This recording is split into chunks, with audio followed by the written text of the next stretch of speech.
चलिए ध्यान देना, हम शुरू करने जा रहे हैं सीए इंटर ग्रुप 2 का सबसे आखिरी पेपर है ना। Last but not the list. क्यों कह रहे हैं last but not the list? क्योंकि अब इस पेपर को लेके ना 2-3 चीज़ें हैं। सबसे पहला, आप सब जानते हैं आखिरी पेपर है ना। इससे पहले आप ऑलरेडी 3 या 7 का एग्ज़ाम दे चुके होते, तो फ़र्क पड़ेगा इस पेपर में आपको। आप मेंटली फिजिकली थक चुके होंगे जब उसका एग्ज़ाम आएगा, बुरी तरह से थक चुके होंगे, एग्जॉस्ट हो चुके होंगे। कई तरह के मिक्स्ड इमोशंस होते हैं इस पेपर तक आते आते। खुशियाँ होंगी कुछ पेपर्स के लिए, कुछ पेपर का गम होगा। समझ रहे हो मेरी बात को? समझ रहे होगे। अब इस पेपर 8 में 2 पार्ट हैं हमारे पास। This is 8A, this is 8B, है ना। 100 मार्क्स का पेपर है। कितने मार्क्स का पेपर है? 100 मार्क्स का पेपर है। क्वेश्चंस तो आपको ज़्यादा मिलेंगे, 20 मार्क्स एक्स्ट्रा होगा ऑप्शनल में, दोनों मिला के आपको 100 मार्क्स का सॉल्व करना है। पता है इतना कुछ? पता है ना? नहीं पता है ना? कोई बात नहीं, अभी मैं बताऊंगा डिटेल में। इस पे जाने से पहले मेरा एक बड़ा छोटा सा सवाल है, उसका जवाब दो। मुझे ये बताओ कि मैथ्स का सबसे बड़ा दुश्मन कौन है? बचपन में ऐसा कभी हुआ कि आप बहुत अच्छा स्कोर करने से चूक गए, या आपने कभी ये फील किया है कि मैथ्स का सबसे बड़ा दुश्मन कौन है? कैलकुलेशन ही तो मैथ्स है, फॉर्मूलाज और कुछ, अल्फ़ाबेट्स, क्या ABCD। अच्छा, जो वैल्यूज़ निकाल, वेरिएबल्स वगैरह जो होते हैं, वैल्यूज़ निकालने में, कैलकुलेशन करने में दिक्कत होती है। इतने सारे फॉर्मूला होते हैं, कहाँ कौन सा लगाए उसमें कन्फ्यूजन हो जाती है। और कुछ, लैक ऑफ प्रैक्टिस, ठीक है। और कुछ, मैथ्स का सबसे बड़ा दुश्मन है, पता है आपको क्या? वो है ओवर कॉन्फिडेंस।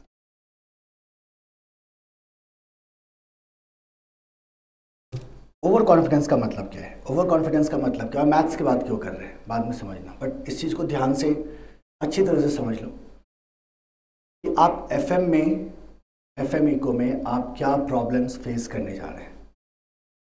मैथ्स का सबसे बड़ा दुश्मन है ओवर कॉन्फिडेंस। फॉर्मूला आप सीख जाओगे, फॉर्मूला का डिडक्शन आप सीख जाओगे, कैलकुलेशंस आप सीख जाओगे, इसकी चिंता छोड़ दो। कॉन्सेप्ट आप सीख जाओगे, इसकी चिंता छोड़ दो। प्रॉब्लम्स आप सॉल्व कर लोगे, इसकी चिंता छोड़ दो। एक ही बात की चिंता करो कि we do not be victim of this overconfidence. Overconfidence का मतलब ये है मेरा कि जो FM का सिलेबस है, जो इकोनॉमिक्स का सिलेबस है हमारे इंटर लेवल पे, वो बहुत ही बेसिक्स है। इसका एडवांस आप फाइनल में पढ़ते हैं SFM के नाम से। जब आप फाइनल में जाओगे तो वहाँ का लेवल बहुत हाई है, वहाँ के कैलकुलेशंस बहुत कॉम्प्लिकेटेड होंगे, वहाँ एडवांस कॉन्सेप्ट्स आपको पढ़ने होंगे। इंटर का जो लेवल है ये बेसिक लेवल है, इंट्रोडक्टरी लेवल है। आपने फाउंडेशन में FM नहीं पढ़ा होता है, तो यहीं से आपका इंट्रोडक्शन हो रहा है।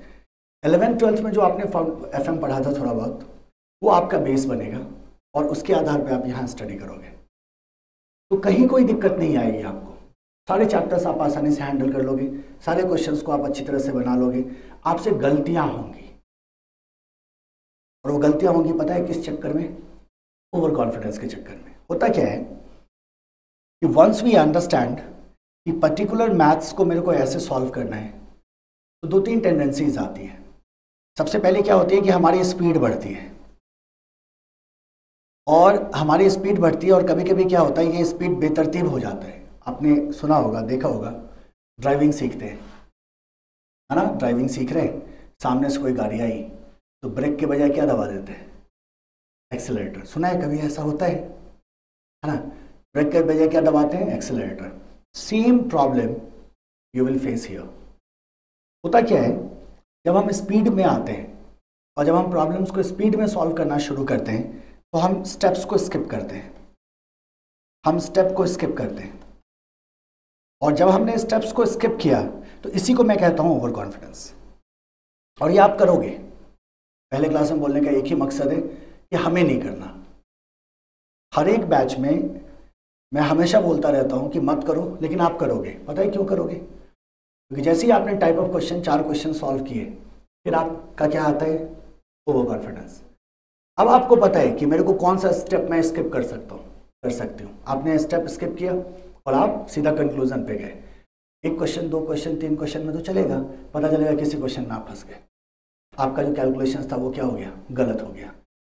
So never skip steps.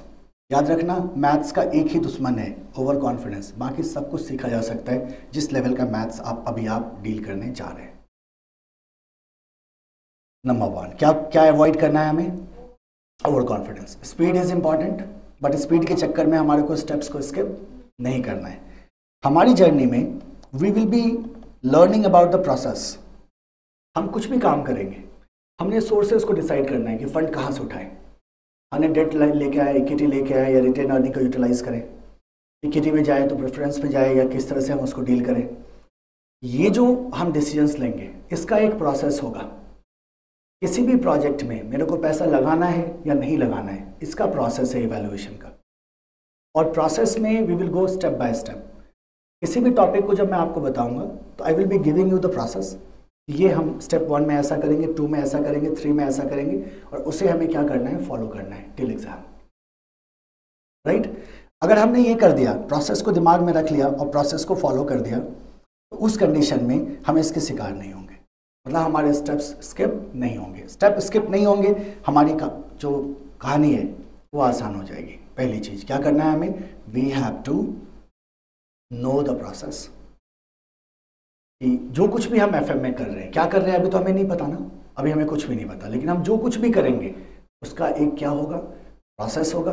उस प्रोसेस को हमें फॉलो करना है, और किसी भी तरह से हमें कभी भी स्टेप स्किप करके शॉर्टकट फॉर्मूला ढूंढने की कोशिश नहीं करनी। दूसरी बात देखो, अगर हम एफएम और ईएफएफ की बात करें तो 60 मार्क्स का पेपर आपका होता है एफएम का, 70 मार्क्स के क्वेश्चंस आपको मिलेंगे। 10 नंबर क्या रहेगा? ऑप्शनल रहेगा। और 40 मार्क्स का पेपर होगा आपका ईएफएफ का, 50 का मिलेगा। 10 नंबर क्या होगा? ऑप्शनल होगा। And I don't believe in optional. Optional में आपको भी बिलीव नहीं करना कि 10 नंबर का ऑप्शनल है इसीलिए हम कुछ सिलेक्शन कर लें, ये हमें नहीं करना। मई 23 से पहले का जो अटेम्प्ट था, नवंबर 22, उसने सबक सिखा दिया बच्चों को एफएम में। और ऐसा होता है, ऑल्टरनेट अटेम्प्ट में क्वेश्चंस ऐसे लगाए जाते हैं जो क्वेश्चंस बहुत ही टफ होते हैं और वो सॉल्व नहीं होता। ऑप्शनल को इसीलिए मैं आपसे बोलूँगा आप कंसीडर मत करना, कि जो ऑप्शंस को कंसीडर करने का मतलब होता है कि आप सिलेबस को कहीं ना कहीं क्या करोगे? शॉर्टलिस्ट करोगे। और ये सलाह देने वाले आपको बहुत मिलेंगे। हमें क्या करना है? सलाह को एक आंसर सुनना है, दूसरे से निकाल देना है। कहावत सुना है ना आपने? मतलब ध्यान नहीं देना है हमें कोई शॉर्ट लिस्टिंग नहीं करनी। हमें पूरे के पूरे एफएम और ईएफएफ के हर एक कॉन्सेप्ट को, हर एक चैप्टर को क्या करना है? थॉरली कवर करना है। थॉरली कवर करना है। हम ये मान के चलेंगे कि 60 मार्क्स का क्वेश्चन होगा और मेरे को 60 मार्क्स के क्वेश्चंस को क्या कर देना है? सॉल्व करना है। जो लास्ट क्वेश्चन होगा वो ऑप्शनल होगा, उसको छोड़ के चले आना है। Same attitude should be in what? Economics. इसमें भी क्या रहना चाहिए आपका? सेम एटीट्यूड रहना चाहिए। थियरी का आपको चांस एफएम में भी मिलेगा। एफएम में भी थियोरेटिकल क्वेश्चंस आते हैं और ईएफएफ में तो थियोरेटिकल क्वेश्चंस होंगे ही होंगे, राइट? बट अगर थियरी को एज एन ऑप्शनल हम छोड़ दें तो 60 का 60 प्रैक्टिकल आपको मिल जाएगा। यहाँ 60 मार्क्स का आपको शॉर्ट क्या मिलता है? प्रॉब्लम्स बनते हैं, है ना, प्रैक्टिकल क्वेश्चंस मिलते हैं। और जाहिर सी बात है एफएम में हम थियरी को अटेम्प्ट करने की कोशिश नहीं करेंगे। क्यों करेंगे? अगर हमें 60 नंबर का न्यूमेरिकल मिल रहा है तो कम टाइम में ज़्यादा अच्छा कर सकते हैं। और same will happen in the EFF. यहाँ आपको कुछ न्यूमेरिकल्स भी होंगे, है ना, बट ये डोमिनेट करता है इस केस में क्या? थियरी। इकोनॉमिक्स में क्या डोमिनेट कर जाता है? Theory dominate. मतलब आउट ऑफ, आप ऐसे सोचो, आउट ऑफ 100 मार्क्स आप मान के चलो अप्रॉक्सीमेटली 80 मार्क्स के आपके न्यूमेरिकल्स होंगे, 70 to 80। सो फेयर इनफ, है ना, काफ़ी है हमारे लिए क्या करने के लिए? स्कोर करने के लिए। एग्जाम में आपको दोनों के आंसर शीट्स अलग अलग मिलेंगे। दोनों के आंसर शीट्स अलग मिलने का मतलब क्या हुआ, आप दोनों में से किसी को भी पहले अटेम्प्ट कर सकते हो। अगर हम चाहें तो हम इकोनॉमिक्स को पहले अटेम्प्ट करें, हम चाहें तो हम एफएम को पहले अटेम्प्ट करें। जाहिर सी बात है हम पहले किसको अटेम्प्ट करेंगे, किसको अटेम्प्ट करेंगे पहले? हाँ बालक, पहले किसको अटेम्प्ट करेंगे? हम एफएम को करेंगे, वो तो बाद का डिसीजन है, बाद में देखा जाएगा। ठीक है, कितने मार्क्स का पेपर है? 100, 60 प्लस 40। चैप्टर वाइज डिवीजन अभी हम देखेंगे, अटेम्प्ट वाइज डिवीजन अभी हम देखेंगे। सबसे पहले हमें क्या करना है, ओवर कॉन्फिडेंस से what is this paper is all about, इसके बारे में थोड़ी सी बात कर लो। Now tell me one thing, पैसे की जब हम बात करते हैं, मनी की जब हम बात करते हैं, देयर आर टू टर्म्स। एक टर्म है मनी और दूसरा टर्म है फंड। एक टर्म है मनी, दूसरा टर्म है फंड। क्या क्या फर्क है दोनों में, कौन बताएगा?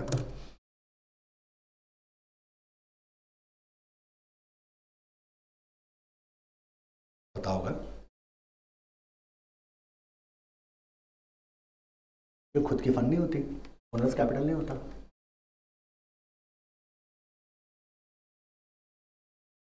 तो पैसा और मनी और कैपिटल में क्या फर्क है?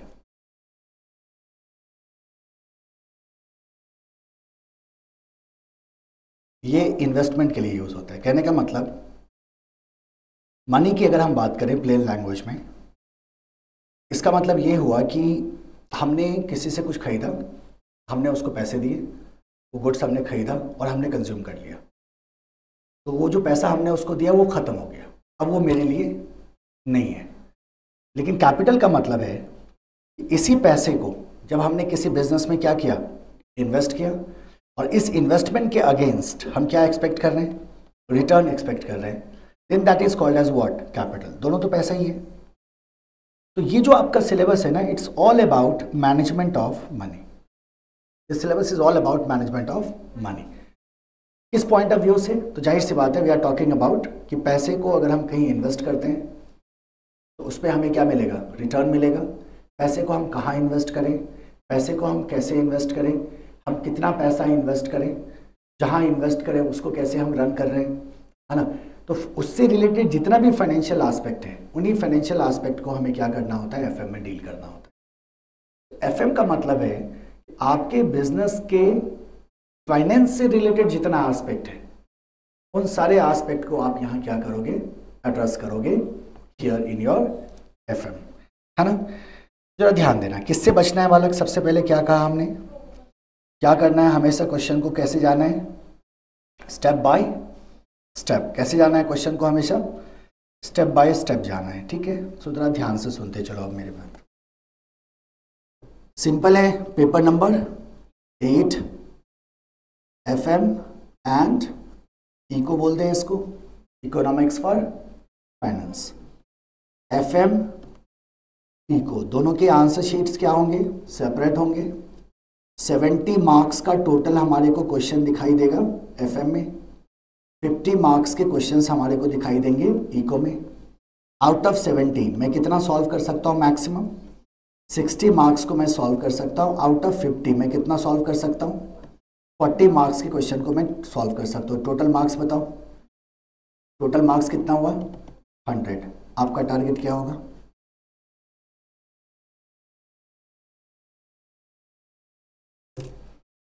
नोट करना स्टार्ट करो। हाँ,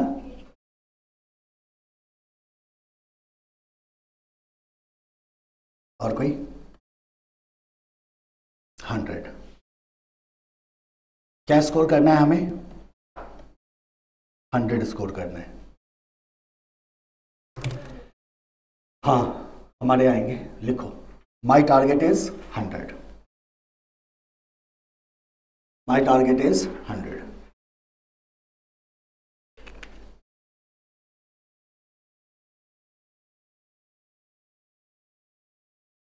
आ चुके हैं, 100 मार्क्स लाया है बच्चों ने, आप भी ला सकते हैं।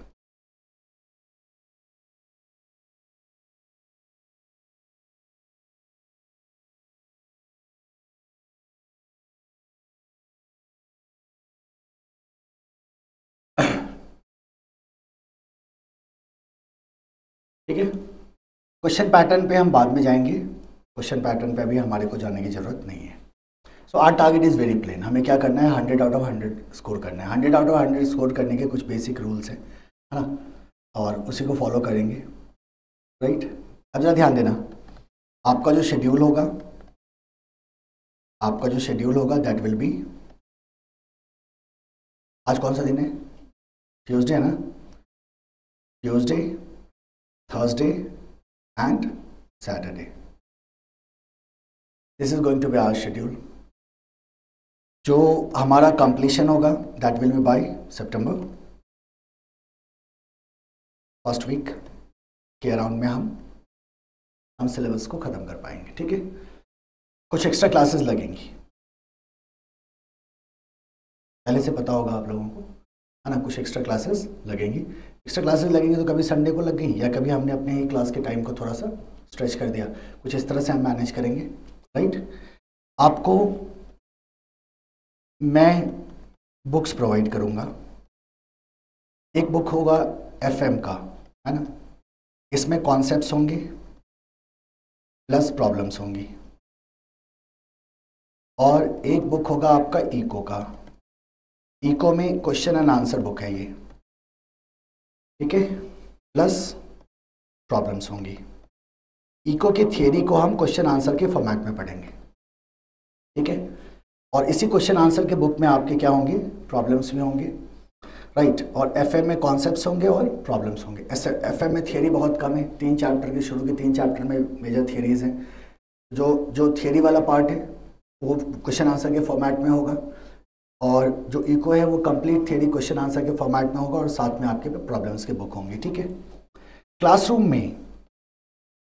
में हम स्टडी मैट के क्वेश्चंस को कवर करेंगे, क्लासरूम में हम पास्ट ईयर क्वेश्चंस को कवर करेंगे, और क्लासरूम में हम RTPs के क्वेश्चन को कवर करेंगे।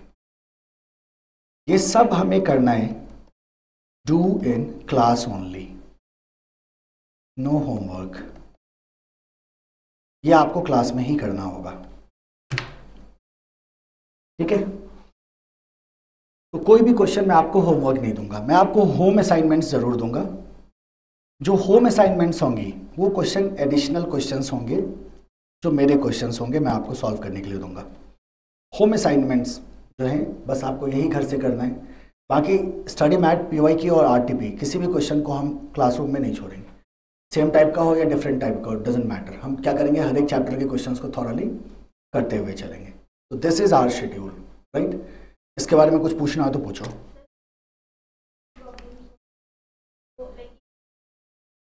PYQ, RTP and study mat, सारे क्वेश्चंस कवर्ड होंगे।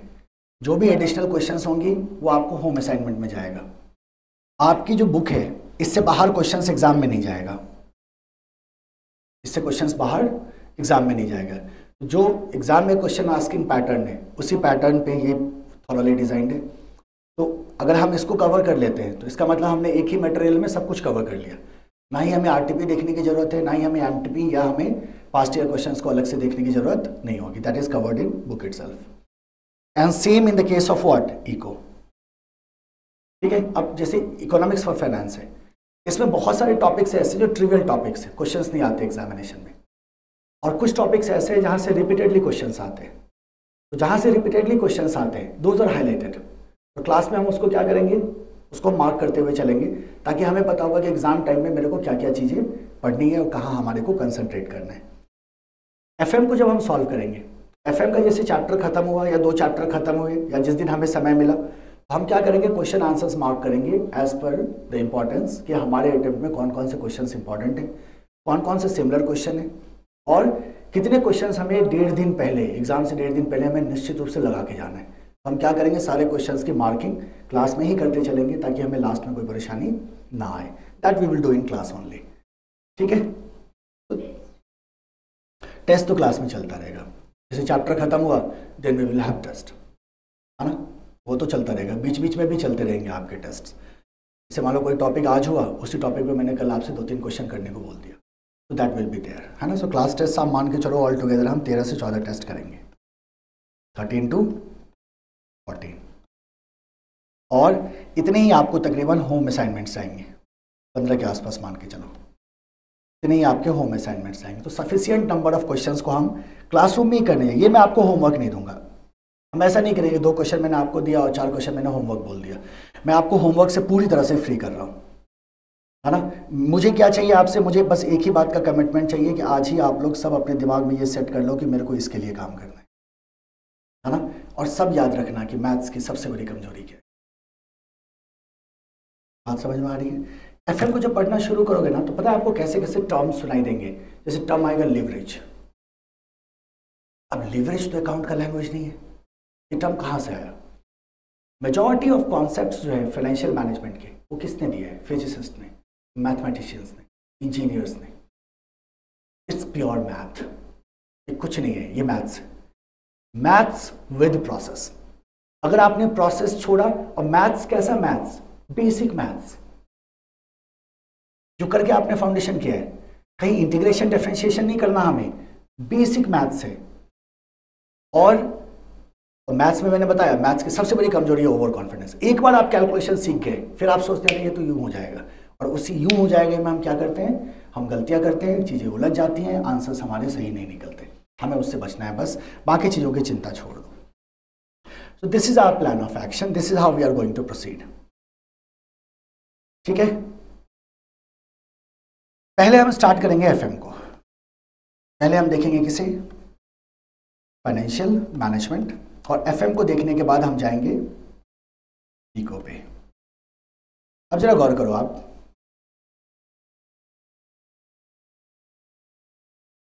सितंबर फर्स्ट वीक,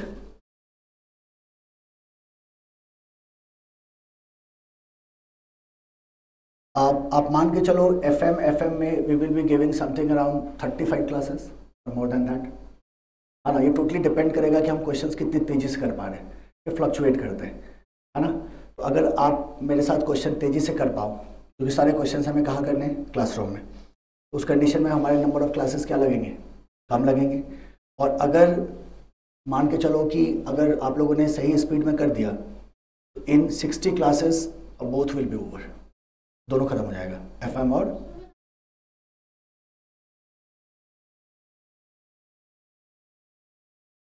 हाँ। तो ठीक है ना, ये कौन सा महीना है?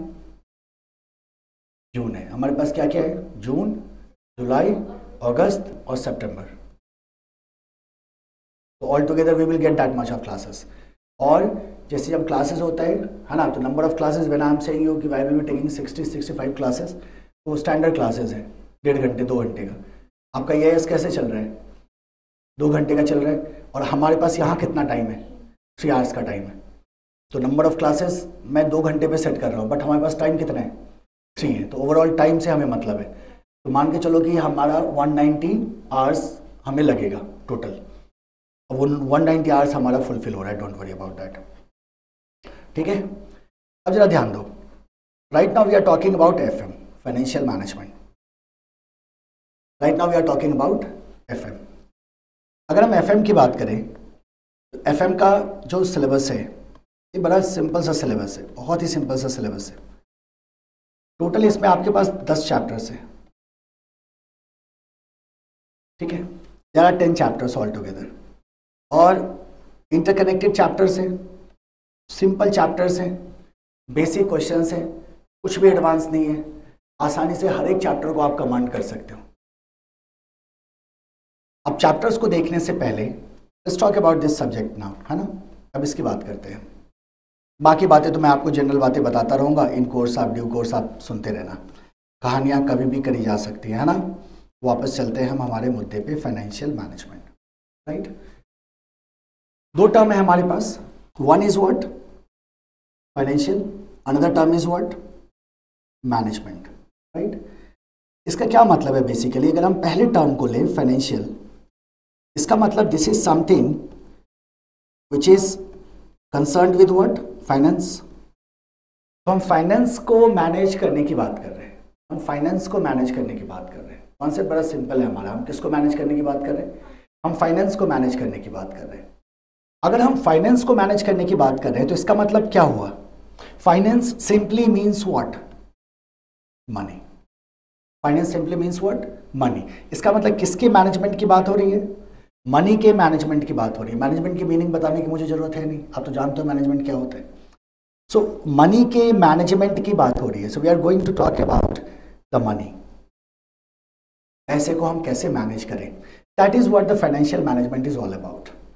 So tell me one thing, money now or money later?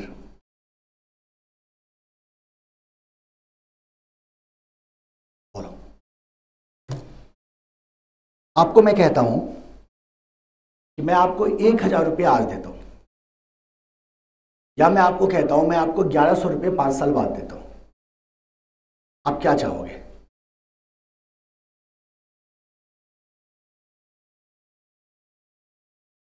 क्यों? भविष्य किसने देखा है? अब बात पता चला 5 साल बाद आप दो ही ना, है ना, कुछ भी हो सकता है। तो मनी नाउ और मनी लेटर, ठीक है। सेकेंड क्वेश्चन बताओ, मोर मनी और लेस मनी?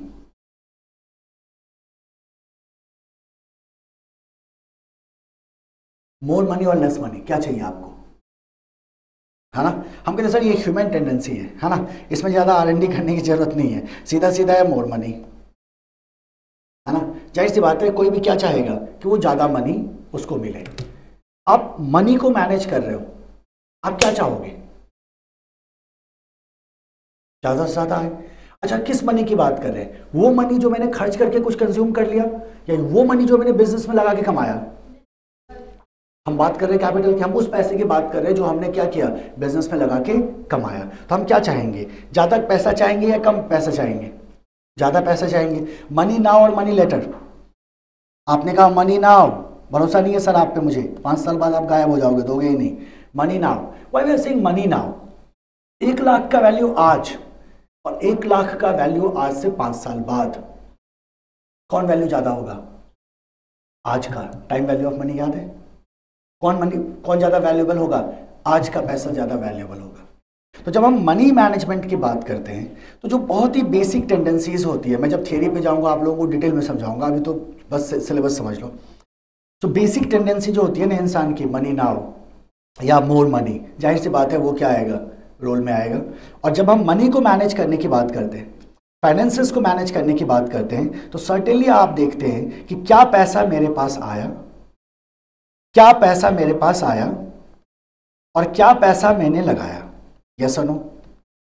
क्या पैसा मेरे पास आया और क्या पैसा मैंने लगाया। The entire FM is based on inflows and outflows. जितनी भी कैलकुलेशंस करोगे आप, जितनी भी प्रॉब्लम्स आप सॉल्व करोगे, सारे प्रॉब्लम्स में आप इनफ्लो एंड आउटफ्लो को ही कंसीडर कर रहे होगे। और हर एक जगह आपका टारगेट होगा कि मेरा इनफ्लो क्या होना चाहिए, आउटफ्लो से ज्यादा होना चाहिए। जो मैंने लगाया वो मेरा लेआउट था, वो मेरा इन्वेस्टमेंट था, तो वो क्या हो गया, outflow. So this is what, this is outflows. और जो हमने रिसीव किया वो मेरा क्या है, inflows. So what we have to do here is कि we have to manage the inflows and the outflows.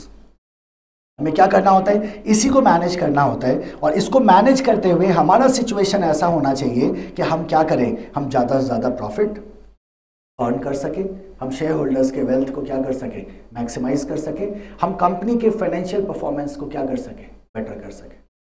अगर मुझे पैसा लगाना है, प्रोजेक्ट ए है, प्रोजेक्ट बी है, मान लो मेरे पास 2 प्रोजेक्ट है, मुझे दोनों में से किसी में अगर पैसा लगाना है तो मैं देखूंगा दोनों प्रोजेक्ट में से इनफ्लो आउटफ्लो का सिचुएशन कैसा है। जिसमें मेरा इनफ्लो ज़्यादा होगा वो मेरे लिए क्या होगा, इन जनरल एडवांटेजियस सिचुएशन होगा, मैं उसमें पैसा लगाने की कोशिश करूंगा। तो जितनी भी कैलकुलेशंस करोगे ना आप, you will always be talking about what, inflows and outflows. अब ये इनफ्लोज एंड आउटफ्लोज की जब हम बात कर रहे हैं तो मान लो हमने एक बिजनेस स्टार्ट किया, ठीक है, एक्स नाम है उस बिजनेस का। ये बिजनेस हमने लॉन्च किया आज 2023 में, और इसका प्रोजेक्शन करते हैं हम 24 का, 25 का, 26 का, 3 साल का मान लो। 2023 में हमने क्या किया, इसमें हमने 1 लाख रुपए लगाया और 24 में हमारा कुछ रिटर्न आया, ठीक है, लेट्स से हमारा 30,000 का रिटर्न आया। 25 में हमारा कुछ रिटर्न आया, लेट्स से हमारा 70,000 का रिटर्न आया। 26 में हमारा कुछ रिटर्न आया, लेट्स से हमारा 50,000 का रिटर्न आया।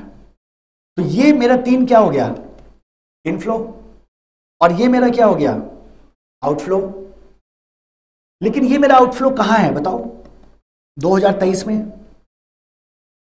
और ये मेरे इनफ्लोज कब आ रहे हैं, 24 में, 25 में और 26 में। अगर मैं 2023 में ये डिसाइड करना चाहता हूं कि ये जो एक्स प्रोजेक्ट है मेरे लिए फायदेमंद है या नहीं है, इसमें मैं पैसा लगाऊं या ना लगाऊं, तो अगर मैं 2023 के 1 लाख के वैल्यू को देख रहा हूं तो इनको भी हमें कहां लेके आना होगा, 23 पे आना होगा ना, 23 पे। यानी कि मनी नाउ और मनी लेटर। मनी नाउ हमने क्या कहा था, हमने ये कहा था कि time value of money is vital, time value of money is vital. तो जाहिर सी बात है 2024, 25 और 26 का जो मेरा प्रोजेक्शन है इनफ्लो का, उसके वैल्यू को मुझे टाइम एडजस्ट करके लाना होगा कहां, 2023 में। और 2023 में जो इसका टोटल वैल्यू होगा उस वैल्यू को मैं कंपेयर करूंगा मैं अपने इनिशियल आउटले से, और अगर ये वैल्यू मेरे आउटलेट से ज्यादा हुआ तो मैं क्या बोल दूंगा, yes, it's always about what, inflows and outflows. हम इसी की बात कर रहे होंगे। तो financial management is nothing but the management of finance of a company, है ना। फंड को एक्वायर करना और फंड को यूटिलाइज करना, बात समझ में आ रहा है। Acquisition and utilisation of fund, acquisition and utilisation of fund is basically your financial management, as simple as it is. जब हम फाइनेंशियल मैनेजमेंट की बात करते हैं, जब हम फाइनेंशियल मैनेजमेंट की बात करते हैं तो कैसे ये काम करेगा। मान लीजिए हम एक कोई बिजनेस स्टैब्लिश करना चाहते हैं, मान लो किसी भी तरह के बिजनेस को आप शुरू करना चाहते हैं, ठीक है। आपने कहा संता प्राइवेट लिमिटेड मान लो, है ना, ये एक कंपनी आप बनाना चाहते हैं, और आप कहते हैं कि ये जो कंपनी है ये फुटवेयर में काम करती है। क्या बनाएंगे हम, जूते चप्पल बनाएंगे, ठीक है। Now this is proposed, this is your idea. ये आपका क्या है, ये आइडिया है आपका, ये आपका आइडिया आप एक लेके आए कि आप एक इनोवेटिव फुटवेयर बनाना चाहते हैं। इसके लिए क्या किया आपने, कंपनी को स्टैब्लिश किया, राइट। ये कैसे होगा आप देखो, सबसे पहले क्या आया मेरे पास, सबसे पहले मेरे पास आया आइडिया। एक आइडिया लेके आए कि हमें एक बिजनेस करना है, हमें एक फुटवेयर बनाना है। ये ऐसा फुटवेयर है ना जो योगा टाइप का है, मान लो, जो उसमें कुछ हमने बनाया है ऐसा कि पूरे बॉडी को फायदा करते हैं, कुछ इनोवेटिव है, राइट। जब हम ये आइडिया लेके आते हैं तो अब बहुत सारी चीज़ें होती हैं जो हमें डिसीजन लेना होगा इस बिजनेस को स्टैब्लिश करने के लिए, रन करने के लिए। जैसे हम आइडिया लेके आते हैं तो हम जानते हैं कि इस फुटवेयर को बनाने के लिए we will be needing lot of things, बहुत सारी चीज़ों की हमारे को ज़रूरत होगी। हमारे को ज़रूरत होगी लैंड की, हमें ज़रूरत होगी इंफ्रास्ट्रक्चर की, बिल्डिंग्स बनाने होंगे, हमारे को ज़रूरत होगी किसकी, मशीन्स की, यस, हमारे को ज़रूरत होगी रॉ मटेरियल एक्सेट्रा की। ये सब के सब क्या कहलाएंगे, हमारे एसेट्स। तो अगर ये आइडिया है, इस आइडिया को अगर मैं मूल रूप देना चाहता हूँ, इसको मैं ज़मीन पे उतारना चाहता हूँ, तो मुझे क्या करना होगा, मुझे डिसाइड करना होगा कि क्या क्या एसेट्स की हमारे को ज़रूरत है, क्या क्या एसेट्स की हमारे को ज़रूरत है, और इस एसेट्स को खरीदने के लिए जाहिर सी बात है हमारे को कितना पैसा लगेगा, है ना। सो हमें इन एसेट्स में हमें इन्वेस्टमेंट करना होगा। हमने कहा कि हमारे पास बिल्डिंग्स हैं, हमारे पास इंफ्रास्ट्रक्चर है, हमारे पास मशीनरीज हैं, इन सब में हमें क्या करना होगा, इन सबको हमें एस्टिमेट करना होगा, इन सबको हमें क्या करना होगा, एस्टिमेट करना होगा। तो फाइनेंशियल मैनेजमेंट में हमने क्या कहा, हमने सबसे पहले ये कहा कि जब हम फाइनेंशियल मैनेजमेंट की बात करते हैं then we have to decide what kind of investment we are going to make in what kind of assets. इस तरह के एसेट्स में हम किस तरह के इन्वेस्टमेंट को करने जा रहे हैं। और हम जानते हैं एसेट्स कितने तरह के होते हैं, 2 तरह के। कौन कौन से, करंट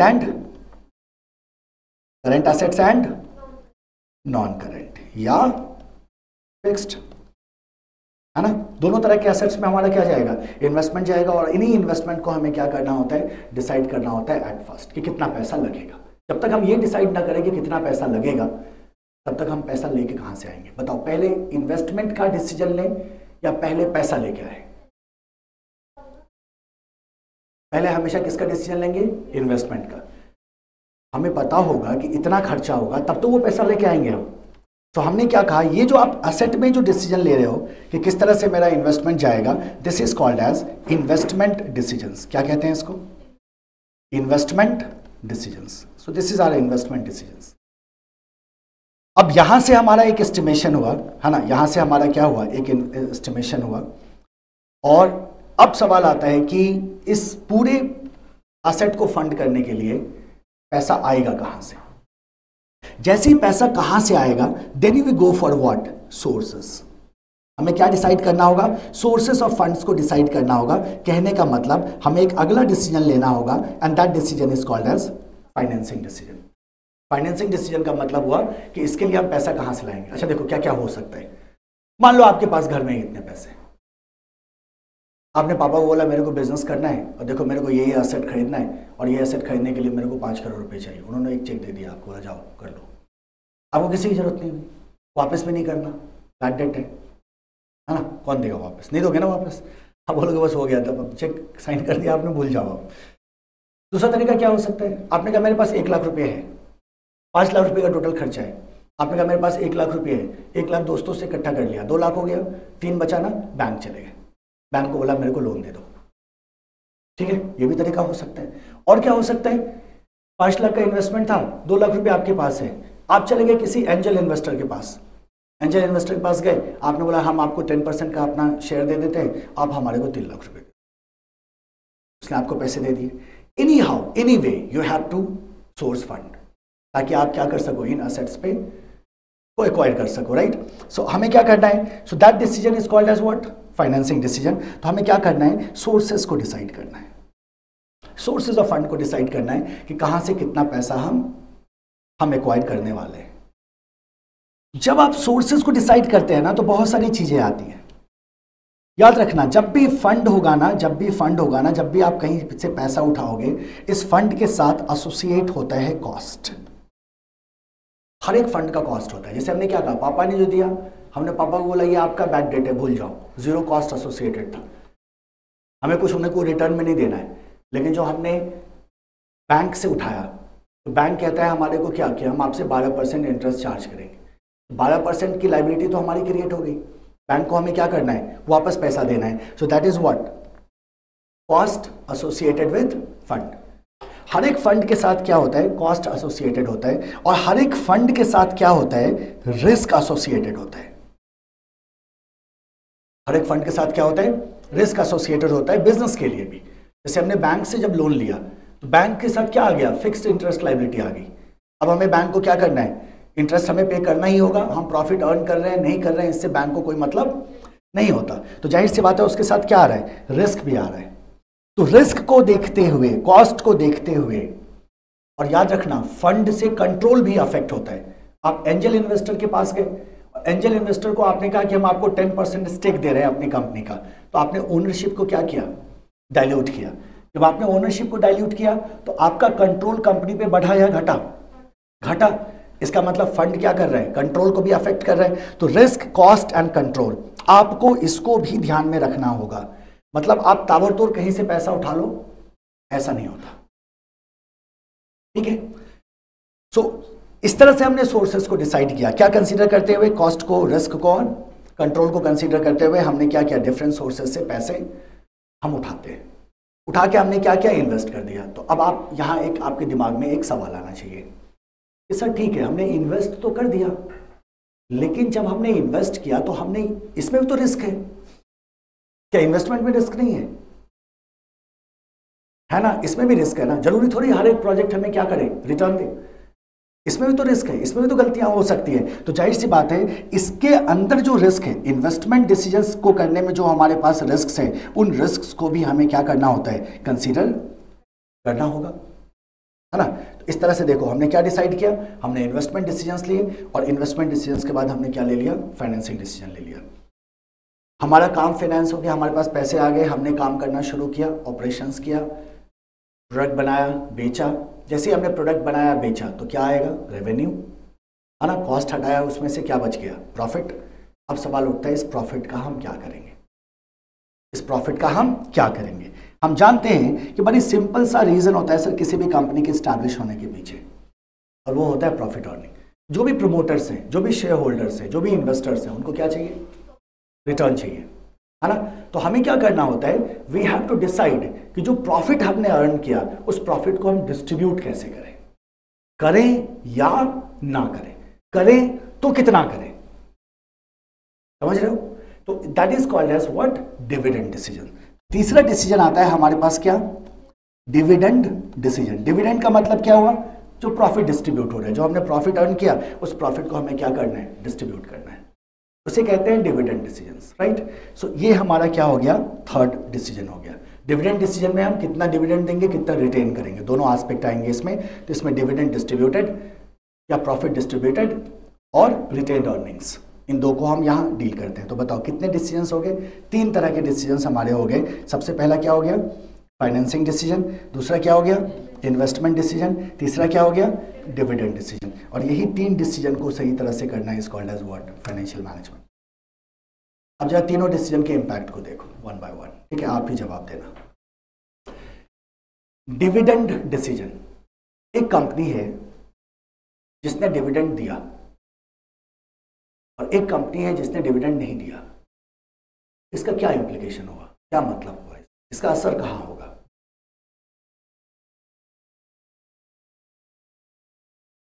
ठीक है, एक कंपनी ने डिविडेंड दिया, ठीक है, डिविडेंड दिया, किसको दिया?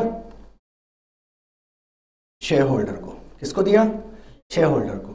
अगर शेयर होल्डर को डिविडेंड मिल रहा है तो शेयर होल्डर इज हैप्पी।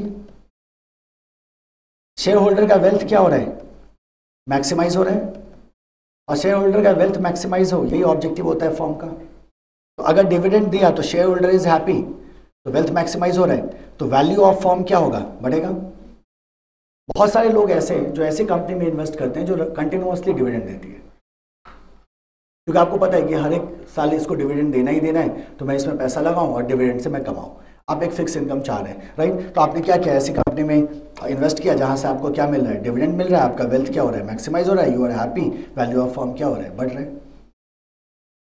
अगर मान लो किसी कंपनी ने डिविडेंड नहीं दिया, क्या होगा? अगर किसी कंपनी ने डिविडेंड नहीं दिया तो शेयर होल्डर का क्या होगा बताओ?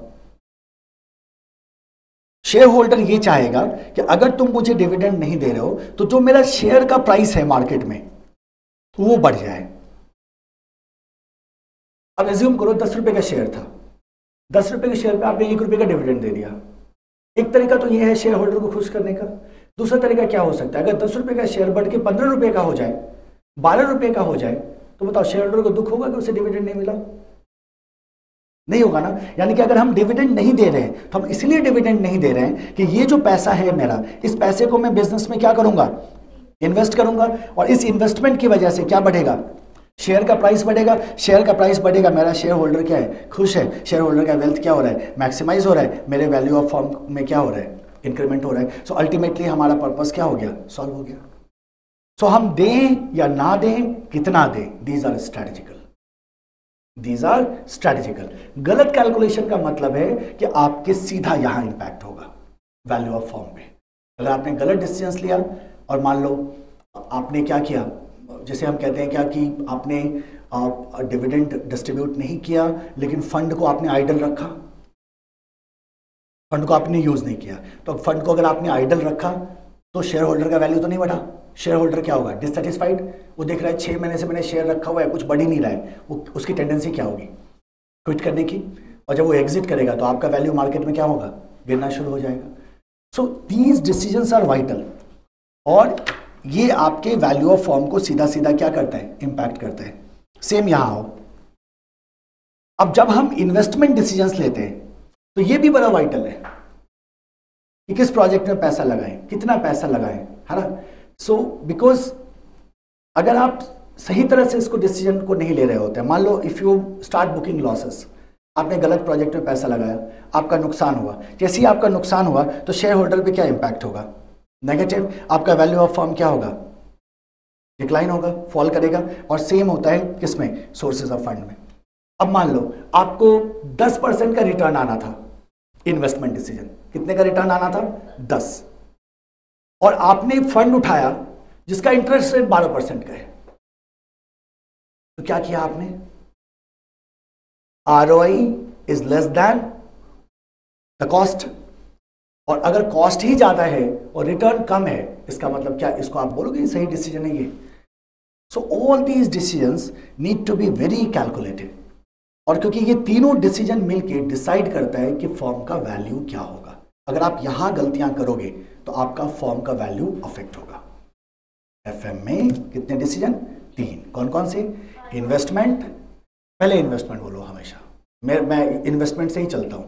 जब SM में अपना टॉपिक आएगा ना, स्ट्रैटेजी लगाने में पैसा चाहिए होगा, तो वहां भी हम इन्वेस्टमेंट से ही स्टार्ट करेंगे।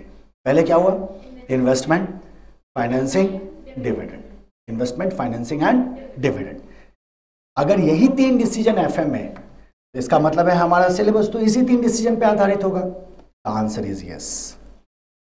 आंसर क्या है, यस। देखो क्या क्या चीजें हैं हमारे पास।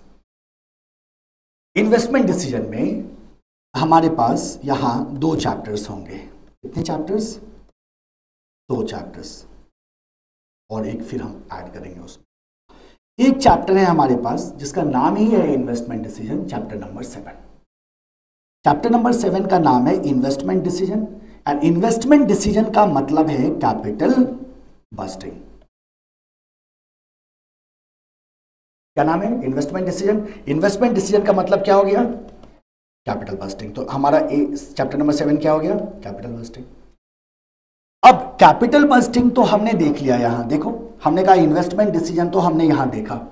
इसमें पता है क्या सीखेंगे, कि किस प्रोजेक्ट में इन्वेस्ट करें, प्रोजेक्ट का वैल्यू कैलकुलेट करेंगे, प्रोजेक्ट को कंपेयर करेंगे। 2 प्रोजेक्ट है तो किस में पैसा लगाएं, 3 है तो किस में पैसा लगाएं, है ना। एक मेथड बोलेगा इसमें लगाओ, दूसरा मेथड बोलेगा इसमें लगाओ, फिर हम कंक्लूड करेंगे कि हमें कहाँ लगाना है। ये सारे एनालिसिस हम इसमें सीख रहे होंगे।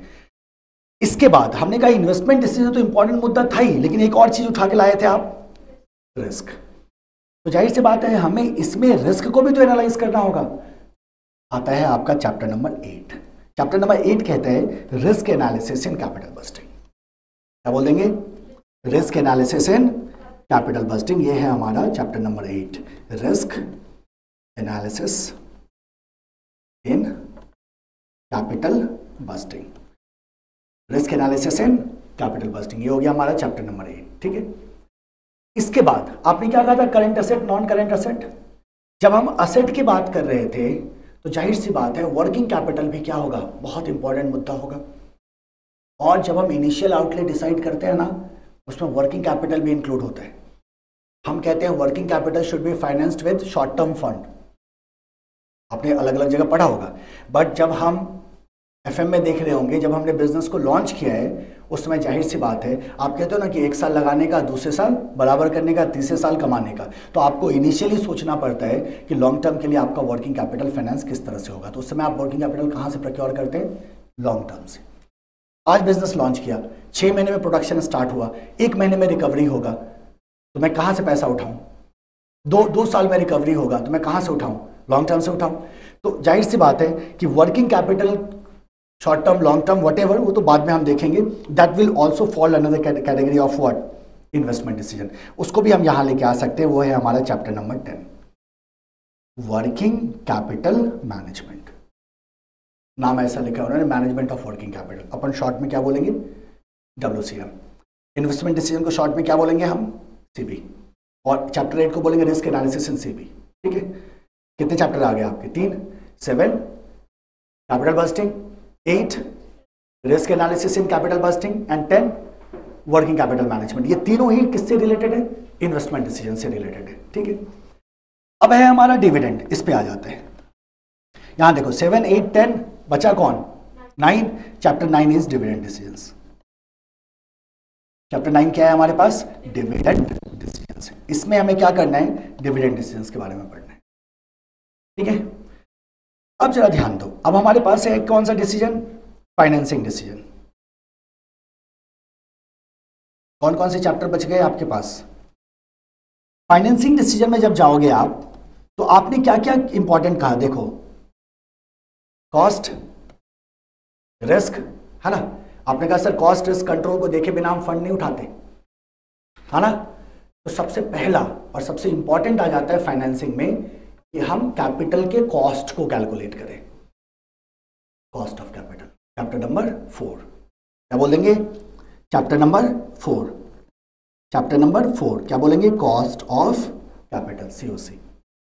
ठीक है, कॉस्ट देख लिया कैपिटल का। कैपिटल के कॉस्ट देखने के बाद जाहिर सी बात है हम रिस्क को भी लाएंगे कैलकुलेशन में, लाओगे ना? और जब हम रिस्क को कैलकुलेशन में लाएंगे तो हमारे पास अगला चैप्टर बनता है जिसका नाम है लेवरेज। का नाम क्या है? लेवरेज। तो चैप्टर नंबर 5 क्या बन गया मेरा? लेवरेज। ठीक है, एंड अब सवाल उठता है कि हमारा जो फंड होगा, टोटल जो हमारा कैपिटल होगा, उस टोटल कैपिटल का कंपोजिशन क्या होगा? मतलब कितना उसमें अलग अलग सोर्सेस से पैसा लाते हैं, क्योंकि सबका कॉस्ट, सबका रिस्क अलग अलग है। तो हमें ऐसा बैलेंस वे में बनाना होता है कि जो मेरे फर्म के वैल्यू को मैक्सिमाइज करे। तो आप ब्लंटली एक ही सोर्स से सारा पैसा नहीं उठाते, आप बांटते हैं उसको डिफरेंट सोर्सेस में और उसका एक परफेक्ट कॉम्बिनेशन तैयार करते हैं। हम सब जानते हैं, है ना, जैसे हम डेट इक्विटी की बात करते हैं 2:1, that is one aspect. Otherwise हमारे पास मल्टीपल सोर्सेज होंगे, उससे हमें डिसाइड करना होगा। And composition of capital is nothing but capital structure. क्या कहलाता है वो? Capital structure. तो हमारे पास एक और चैप्टर आ गया। कौन सा चैप्टर आ गया?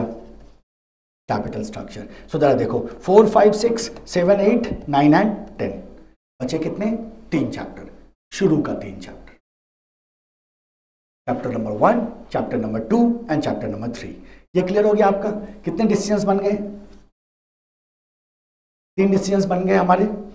इसके बाद हम चलते हैं, जो चैप्टर 1 है ना, that is scope and objective. मतलब समझ गए? Basics, scope and objective. मतलब एफएम क्या होता है ना, एफएम का डेफिनेशन, एफएम का जैसे आप 2 एस्पेक्ट होते हैं एफएम के, आप दोनों समझ चुके हो। 2 एस्पेक्ट होते हैं, बोलो मेरे साथ, acquisition and allocation of fund. कितने एस्पेक्ट होते हैं? 2। क्या बोलोगे? Acquisition and allocation of fund, बस यही काम है एफएम का। 3 डिसीजंस होते हैं, कौन कौन से? Investment, financing, dividend. इस तरह के कुछ बेसिक क्वेश्चंस आपको, बेसिक कॉन्सेप्ट्स आपको इस चैप्टर में कवर करना है। बेसिक सही है ना? क्या बोलेंगे? फंडामेंटल कॉन्सेप्ट सही है, फंडामेंटल कॉन्सेप्ट्स। अब देखो, जब आपने फाइनेंसिंग डिसीजन लिया ना, तो चैप्टर 2 को मेरे को टेक्निकली यहां आपको डालना चाहिए था। चैप्टर 2 को बाहर मैंने निकाला, उसका एक सिंपल सा रीजन है कि चैप्टर 2 में न्यूमेरिकल नहीं है, प्योर थ्योरी है। और ये जो ऊपर जितने भी चैप्टर्स हमने रखे हैं ना, यही हमारा जान है एफएम का, यहीं से न्यूमेरिकल बनेगा। नीचे 3 चैप्टर जो मैंने आपको बताया ना, उसमें से एक ही चैप्टर है जहां से न्यूमेरिकल आएगा। चैप्टर 2 चूंकि न्यूमेरिकल नहीं है, इसीलिए मैंने उसको बाहर निकाल दिया है। आपने कहा कॉस्ट ऑफ कैपिटल, आपने कहा लेवरेज, आपने कहा कैपिटल स्ट्रक्चर, लेकिन आपने ये नहीं बताया कि सर पैसा आएगा कहां से, सोर्सेस क्या है? सोर्सेस क्या है? सोर्सेज ऑफ फंड तो होंगे ना, कि आप बैंक से ले रहे हो, या आप इक्विटी में इन्वेस्ट करा रहे हो, आप प्रेफरेंस शेयर इशू कर रहे हो, आप कर क्या रहे हो, कहां से पैसा ला रहे हो? वेंचर कैपिटलिस्ट से पैसा उठा रहे हो, एंजल फाइनेंसिंग से पैसा उठा रहे हो, इंटरनेशनल फंडिंग है, पैसा आ कहां से रहा है? तो वो होता है क्या? Sources of finance. क्या हो गया वो? Sources of financing. तो हमारा जो चैप्टर 2 जो है ना, वो सोर्सेज ऑफ फाइनेंस की बात करता है, और ये प्योर थ्योरी है।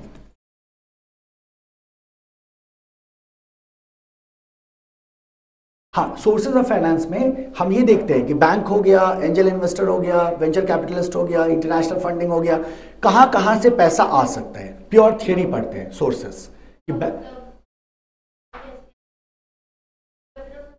कैपिटल स्ट्रक्चर में हम कंपोजिशन डिसाइड करते हैं कि इतना पोर्शन डेट का रखेंगे, इतना पोर्शन इक्विटी का रखेंगे, समझ रहे हो? वो कंपोजिशन क्या होगा, वो डिसाइड करते हैं कहां? कैपिटल स्ट्रक्चर में। And that is very vital, क्योंकि अगर कंपोजिशन डिस्टॉर्ट होगा, मैं आपको एक छोटा सा एग्जांपल देता हूं, आप खुद बोल दोगे कि हाँ सर गड़बड़ हो गया। देखो, अब एक फंड होता है हमारे पास जिसको हम कहते हैं डेट। डेट की क्या खासियत है कि अगर मैंने डेट रेज किया तो सामने वाला डेट, जो डेट आपको दे रहा होता है ना, उसकी एक्सपेक्टेशन होती है return on debt in form of interest. तो वो आपसे क्या कर रहा है? इंटरेस्ट एक्सपेक्ट कर रहा है। इंटरेस्ट जो है ना, it's a fixed commitment, it's a fixed liability. आपकी कंपनी प्रॉफिट बुक कर रही है या नहीं कर रही है, इससे लेंडर को कोई मतलब नहीं है। लेंडर बोलेगा मेरे को टाइम होते ही मेरे को इंटरेस्ट मेरा मिल जाना चाहिए। आपने क्या किया? 12% इंटरेस्ट पे डेट उठाया, ठीक है। अब जरा सोचो, और एक तरीका होता है इक्विटी। इक्विटी में आपको रिस्क नहीं होता, आपका कंट्रोल जरूर डाइल्यूट होता है, बट एज अ कंपनी आपको रिस्क नहीं होता है। रिस्क वो ले रहा है जिसने आपका शेयर खरीदा है, क्योंकि अगर आपकी कंपनी ने पैसा नहीं बनाया तो फिर आप लायबल नहीं है देने के लिए। डिविडेंड आप दो या ना दो, ये आपकी मर्जी है। इंटरेस्ट में आपकी मर्जी नहीं चलेगी, वो फिक्स्ड है, फिक्स्ड कमिटमेंट है, आपको देना ही देना है। तो आप क्या कहते हैं, इक्विटी में हमने क्या किया, हमारा कोई फिक्स लायबिलिटी नहीं होता। अब ये दो सोर्सेस को हम उठाते हैं। अब देखो, अगर आपकी कंपनी लो अर्निंग पीरियड से जा रही है, मतलब अगर आपका जो रिटर्न है इन्वेस्टमेंट पे वो लो है, you are not able to earn enough profit, ऐसे सिचुएशन में आप अपने डेट के पोर्शन को ज्यादा रखोगे या कम रखोगे? क्यों? पैसा ही नहीं आ रहा है, पैसा नहीं आ रहा है, हम लोग इंटरेस्ट लायबिलिटी को फुलफिल नहीं कर पाएंगे। लेकिन अगर मैं कहूं कि आप हाई अर्निंग पीरियड से जा रहे हैं तो क्या करोगे? बोलोगे सर मौका है ना, हम तो ज्यादा डेट लगाएंगे तो ज्यादा आरओआई कमाएंगे। हम क्या करेंगे? ज्यादा डेट लगाएंगे तो क्या करेंगे? ज्यादा आरओआई कमाएंगे, और ज्यादा आरओआई कमाएंगे तो जाहिर सी बात है यहां हम डेट के पोर्शन को क्या कर देंगे? बढ़ा देंगे। तो ये डिसीजन जो है ना कैपिटल स्ट्रक्चर का, कि हम डेट इक्विटी के कॉम्बिनेशन को कैसा रखें, किसको ज्यादा रखें, किसको कम रखें, यहां एक छोटा सा फैक्टर हमने लिया, ऐसे कई सारे फैक्टर्स आपके डिसीजन को क्या करेगा? अफेक्ट करेगा। सो कैपिटल स्ट्रक्चर में we decide the structure of the capital, composition of the capitals we are using in business, और जबकि सोर्सेज में हम सिर्फ थ्योरेटिकल एस्पेक्ट देखते हैं कि कहां से पैसा हम उठा सकते हैं, कहां से पैसा लिया जा सकता है। तो ये हमारा हो गया सोर्सेज ऑफ फाइनेंस। अब देखो क्या होगा, अब इसके बाद क्या होता है, बिजनेस में आपने किस कंपनी में इन्वेस्ट करना है, नहीं करना है, किसका शेयर खरीदना है, किसका शेयर नहीं खरीदना है, ये डिसीजन लेना बड़ा मुश्किल है। ये डिसीजन लेना क्यों मुश्किल है? जरा सोचो। बाइजू ने जब आईपीओ लॉन्च किया था, लोग पागलों की तरह लोगों ने आईपीओ खरीदा, क्या हुआ? आज के डेट में 300-350 करोड़ का उसे पेनल्टी लगाया बाइजू पे। क्या हुआ? बाइजू टाइम से अपने स्टेटमेंट भी सबमिट नहीं कर पा रहा था एमसीए को। हम कहते हैं कि हम किसी भी कंपनी का शेयर खरीद लें, सबसे पहले आता है कि सर मेरा इंटेंशन क्या है। अब कई तरह के इन्वेस्टर्स होते हैं, कुछ इन्वेस्टर्स कंजर्वेटिव होते हैं, वो कहते हैं मेरे को फिक्स्ड इनकम चाहिए। आपने बोला सर मेरे को फिक्स्ड इनकम चाहिए, पोर्टफोलियो बना दो। मैंने क्या किया, मैंने 10 कंपनी का पोर्टफोलियो बनाया जो रेगुलर डिविडेंड देती है।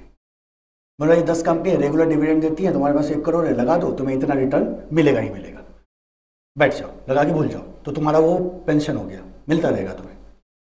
आप कहते नहीं सर आई एम यंग, है ना, मेरे पास इतना टाइम थोड़ी, मैं पेंशन का जुगाड़ अभी क्यों करूँ मैं, मेरे को ऐसी कंपनीज बताओ जो एग्रेसिव कंपनीज है, बहुत तेजी से आगे बढ़ रही है। तो इसका मतलब आप फिर डिविडेंड पे नहीं जाओगे, जो कंपनी डिविडेंड देगी उसका ग्रोथ ज़्यादा होगा या कम होगा? जो डिविडेंड देंगी उसका ग्रोथ ज़्यादा होगा या कम होगा? क्यों? पैसा तो बांट दिया उन्होंने,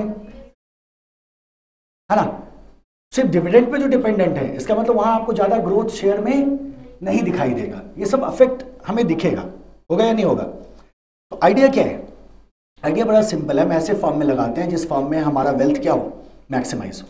लगाएंगे कैसे? पता कैसे चलेगा? कैसे पता चलेगा बताओ? मैं किस फॉर्म में लगाऊं? किसी फर्म का फाइनेंशियल हेल्थ मुझे कैसे पता चलेगा? किसी फर्म का फाइनेंशियल पोजीशन मुझे कैसे पता चलेगा? एब्सोल्यूट नंबर से आपको कभी पता नहीं चलेगा। अगर एब्सोल्यूट नंबर उठाओगे ना, इसने कितना प्रॉफिट कमाया, तो ऐसे में तो लुट जाओगे। आपको ट्रेंड देखना पड़ेगा। ट्रेंड देखने का मतलब क्या हुआ? एनालिसिस करना होगा, आपको नंबर्स को कंपेयर करना होगा। जो डिफरेंट फाइनेंशियल आइटम्स हैं कंपनीज के, आपको उनको कंपेयर करना होगा। और जब आप उनको कंपेयर करोगे, है ना, डेटा को कंपेयर करोगे, तो वही जो डेटा का कंपेयर होता है ना, न्यूमरेटर डिनोमिनेटर लगा के जो हम करते हैं, उसी को कहा जाता है मैथ्स में रेशियो। हमें फाइनेंशियल स्टेटमेंट के डिफरेंट आइटम्स का रेशियो बनाना होगा, उनको एनालाइज करना होगा, ताकि हम ये डिसाइड कर सकें किस कंपनी में इन्वेस्टमेंट करना है, किस में नहीं करना, किस कंपनी का फाइनेंशियल हेल्थ कैसा है। और इसके लिए हमारे को एक चैप्टर दिया गया है, chapter number 3, that is called as ratio analysis. Ratio analysis भी क्या है? वाइटल चैप्टर है। तो ये मेरा चैप्टर 3 क्या हो गया? The ratio analysis. क्या हो गया? Ratio analysis. ये दो जो चैप्टर है ना बालक, प्योर थियरी है। एफएम में ज्यादातर जो थियोरेटिकल क्वेश्चंस आपको मिलेंगे ना एग्जाम में, वो चैप्टर 1 चैप्टर 2 से। रेशियो एनालिसिस क्या है आपका, ये न्यूमेरिकल वाला है ना। तो ये 2 चैप्टर हमारे क्या हो गए, प्योर थियरी चैप्टर हो गए, और इस तरह से बनता है आपका 10 चैप्टर का सिलेबस। क्लियर है, नोट कर लिया सबने? क्यों नहीं किया, जल्दी करो, जल्दी कर लो, साथ ही साथ लिखते रहिए थोड़ा थोड़ा ना। ऊपर कर देता हूँ मैं, ऊपर हमने लिखा है FM, और यहाँ आइडिया से शुरू किया था और सीधा 3 डिसीजन पे आ जाते हैं।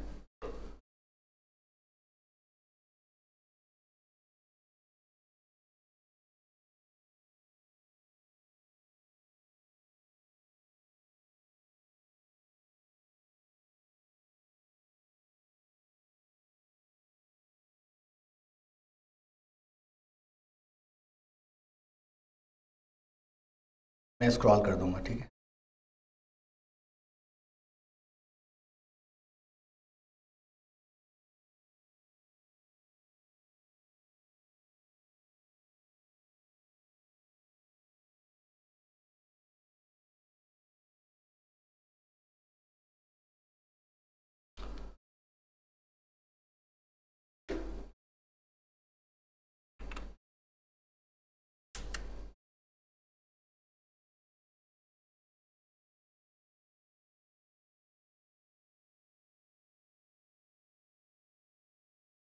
एक डेडिकेटेड नोटबुक रखिएगा FM के लिए, थोड़ी मोटी हो, और इसी में हमारा कॉन्सेप्ट भी रहेगा, इसी में हमारा न्यूमेरिकल भी रहेगा।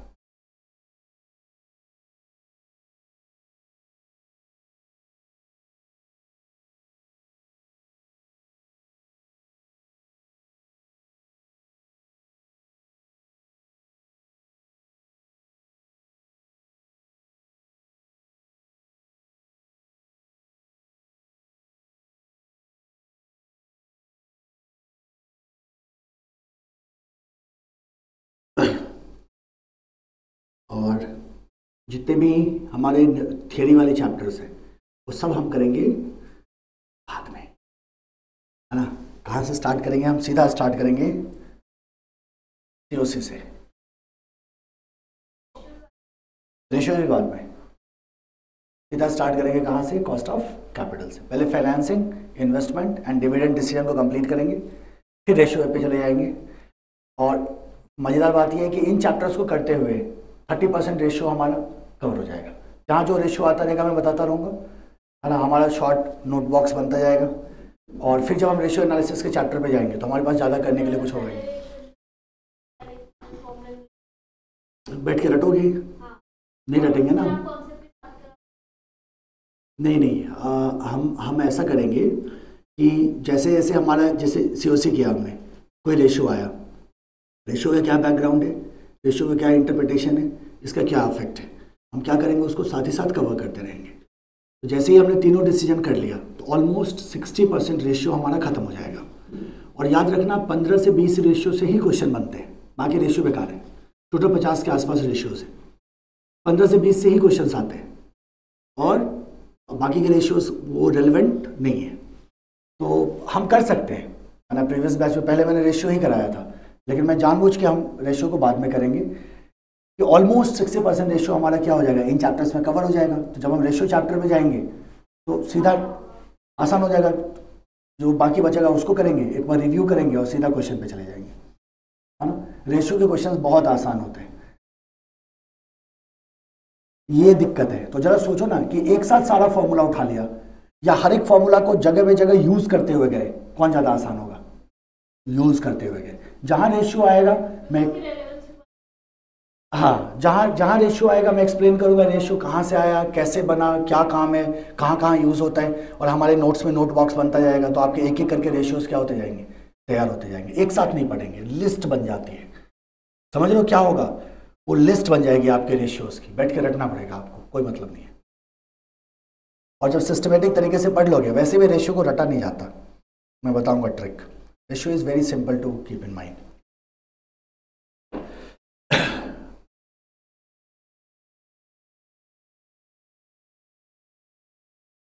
CB, DD एंड CS, 3 चीज़ें ना मेन। CS मतलब कैपिटल स्ट्रक्चर, सीबी मतलब कैपिटल बस्टिंग एंड डीडी मतलब डिविडेंड डिसीजंस।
कितने चैप्टर हो गए हमारे पास टोटल? 10 चैप्टर्स हो गए, है ना?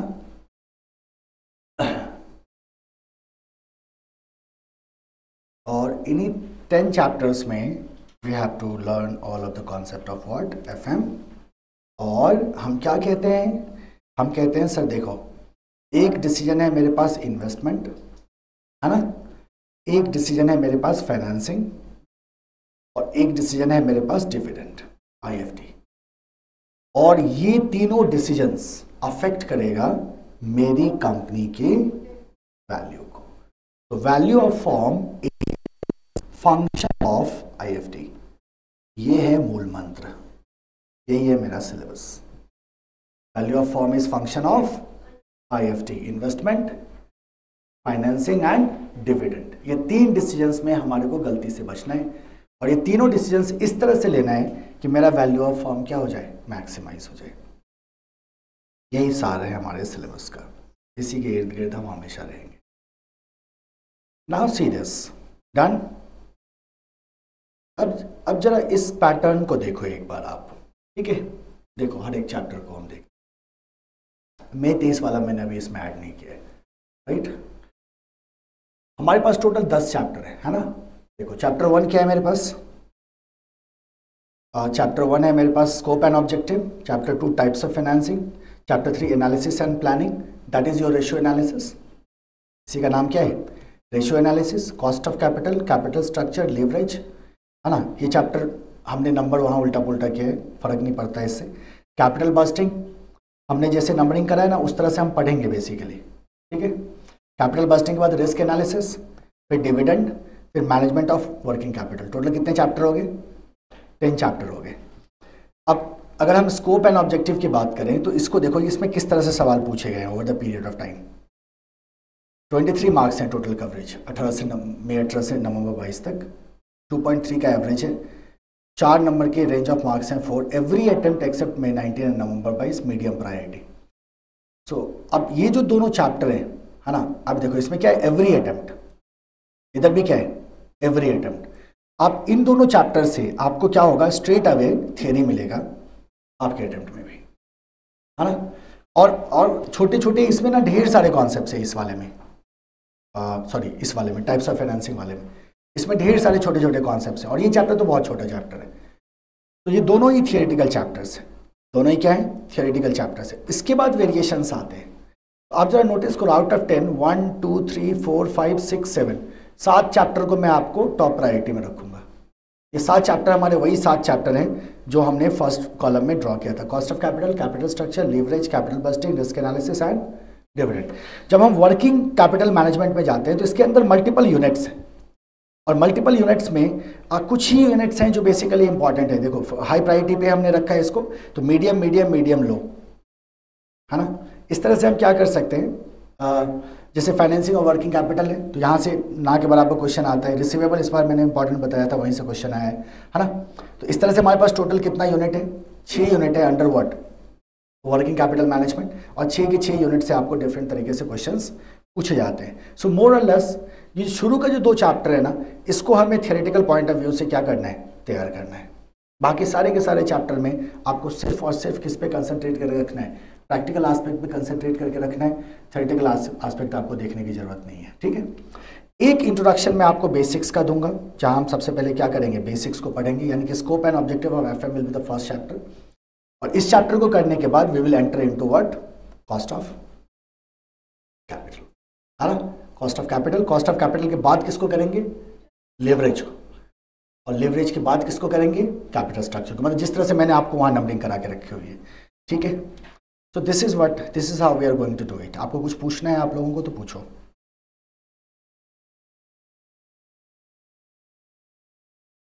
कुछ पूछना है,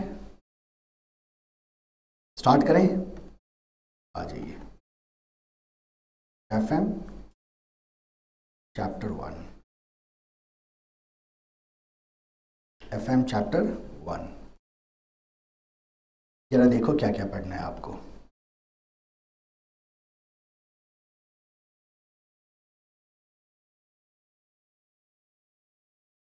this is the scope and objective of financial management, ठीक है। सबसे पहले हम यहीं से स्टार्ट करते हैं कि फाइनेंशियल मैनेजमेंट क्या होता है। I am just giving you the overview right now, ठीक है। अब जैसे ही फाइनेंशियल मैनेजमेंट क्या होता है, तो वी नो दैट कि बिजनेस को स्टार्ट करने से लेके आइडिया से शुरू हुआ था, है ना। फिर हमने क्या डिसाइड किया था, इन्वेस्टमेंट, फिर क्या डिसाइड किया था, फाइनेंसिंग, और फिर किस पे गए थे, डिविडेंड। जरा देखो, how will you use the money to pay for proposed capital investment, what capital investment should you make. ये हो गया मेरा इन्वेस्टमेंट डिसीजन कि क्या कैपिटल इन्वेस्टमेंट मेरे को करना है। ये हो गया हाउ विल रेज मनी, मतलब financing. How will you handle the day to day financial activities, working capital. These are the critical center issues in financial management. Is referred as corporate finance or managerial finance as well. कुछ नहीं करना इधर, है ना। Definition से it is concerned with managerial that result in acquisition and allocation. क्या बताया था मैंने आपको, acquisition and allocation of fund. इसी को basically FM कहा जाता है। Planning and controlling of firms financial resources. Financial resources को हम कैसे प्लान करें, कैसे कंट्रोल करें, that is basically what, FM. Basic aspect दो, क्या क्या बोला था, procurement and allocation. So procurement of fund and utilisation of fund, procurement and utilisation कह लो इसको। प्रोक्योरमेंट की बात करें तो कहाँ से आएगा, इक्विटी से, डेट से, बैंक से, इंटरनेशनल, एंजल। अब इस पे ज़्यादा टाइम हम नहीं देंगे, इस पे ज़्यादा टाइम इसलिए नहीं देंगे क्योंकि छोटे छोटे, अच्छा मैं हम कर नहीं रहे अभी, मैं नोटिंग दूंगा आपको, लेकिन हमारी जो नोटिंग होगी ना, बड़ा क्रिस्प नोटिंग होगी, एकदम स्पेसिफिक, क्योंकि एग्जाम में पता है क्या करेंगे वो, एग्जाम में आपसे वो पूछेंगे एंजल फाइनेंसिंग और इंटरनेशनल फंडिंग को एक्सप्लेन करो, 2 नंबर, समझ रहे हो। आपको क्या करना है, 2 लाइन का डेफिनेशन लिख के चले आना है, दैट्स इट। तो आपको वो लंबे लंबे आंसर्स EIS SM वाला या ऑडिट वाला वो नहीं मिलेगा, छोटे छोटे क्वेश्चंस पूछे जाएंगे और टू द पॉइंट लिख के आना है, मतलब सिर्फ समझना है, समझ रहे हो। लैंग्वेज मायने नहीं रखेगा। इफेक्टिव यूटिलाइजेशन ऑफ फंड में utilisation of fix assets and working capital, ठीक है। उसके बाद कॉस्ट ऑफ कैपिटल का जिक्र है, क्योंकि ये फर्स्ट चैप्टर है तो आपको हर एक कॉन्सेप्ट को यहाँ देखने को मिलेगा। Evolution of financial management, traditional phase होता है, ट्रांजिशनल फेज होता है, मॉडर्न फेज होता है। तो पहले कभी कभी यूज होता था FM, जब किसी कंपनी को खरीद रहे हो या डाइल्यूट कर रहे हो, कोई स्पेशल केस सिनेरियो क्रिएट हुआ तो उस समय FM यूज होता था। ट्रांजिशनल फेज में इसका यूज बढ़ता गया और मॉडर्न फेज तो अभी चल ही रहा है। जब आज की डेट में ये क्या हो गया, वाइटल हो गया, जनरल कॉन्सेप्ट है, कुछ नहीं करना आपको। अब फंक्शंस की बात करते हैं, कितने फंक्शंस होते हैं, 3, कौन कौन से, इन्वेस्टमेंट, ठीक है, उसके बाद फाइनेंसिंग, उसके बाद डिविडेंड। इसका थियोरेटिकल एस्पेक्ट हम देखेंगे, जो अभी आपने सुना है उसी को मैं थियोरी में दिखाऊंगा आपको।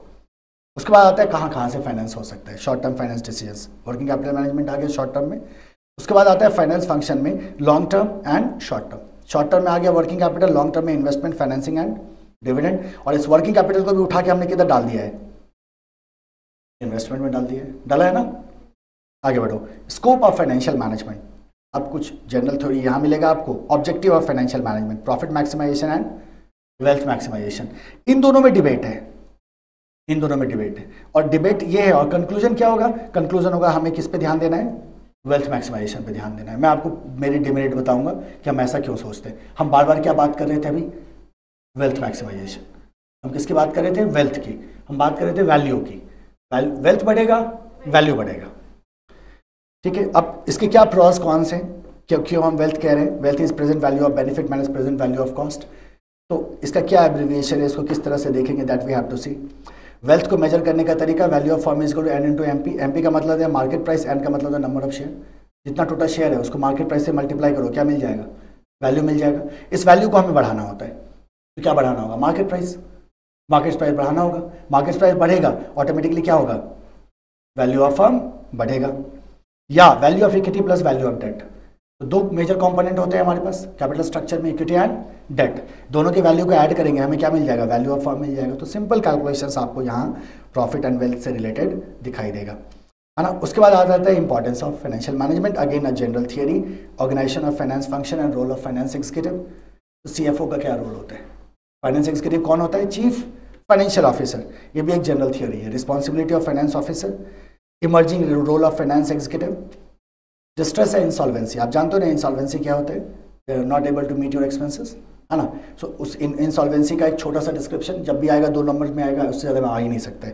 फिर आता है agency problem and agency cost and chapter खत्म। रिलेशन टू अकाउंटिंग चैप्टर खत्म, यही है चैप्टर। ये जो फर्स्ट चैप्टर है ये हमारा क्या है? बेसिकली बेसिक इंट्रोडक्टरी चैप्टर है। इसी चैप्टर से हम क्या करेंगे? अपने क्लासेस को स्टार्ट करेंगे, है ना। एक बालक और है, एक दो, वो लोग भी ज्वाइन करेंगे, तो हम आज इसको लंबा नहीं करेंगे, राइट। तो our class will be a day after. Dedicated notebook होना चाहिए आपके पास, 2 कलर का पेन रखना। Will start with chapter number 1। Basics को कवर करने के बाद we will enter into COC, cost of capital, ठीक है। This is it. कुछ पूछना चाहते हो तो पूछो, जो भी डाउट्स है अभी पूछ लो।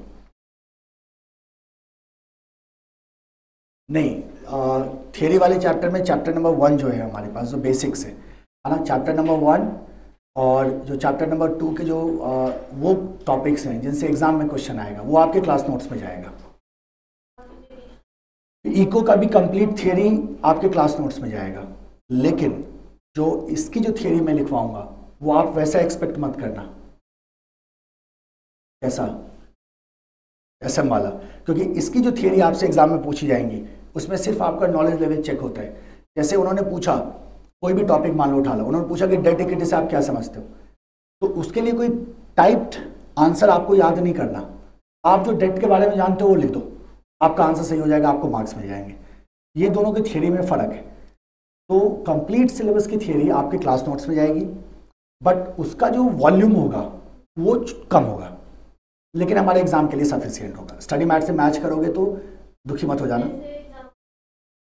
एग्जाम के पॉइंट ऑफ व्यू से ही थियरी होगा क्लास नोट्स में, बाकी थियरी पे हमें ध्यान देना नहीं है। एफएम में हमारा पूरा ध्यान किस पे होगा? न्यूमेरिकल पे, क्योंकि 60 का 60 नंबर कहाँ से सॉल्व कर सकते हो आप? न्यूमेरिकल से सॉल्व कर सकते हो, ठीक है। चलिए विल स्टॉप हियर टुडे, और परसों से हम क्या करेंगे? फर्स्ट चैप्टर से कंटिन्यू कर देंगे।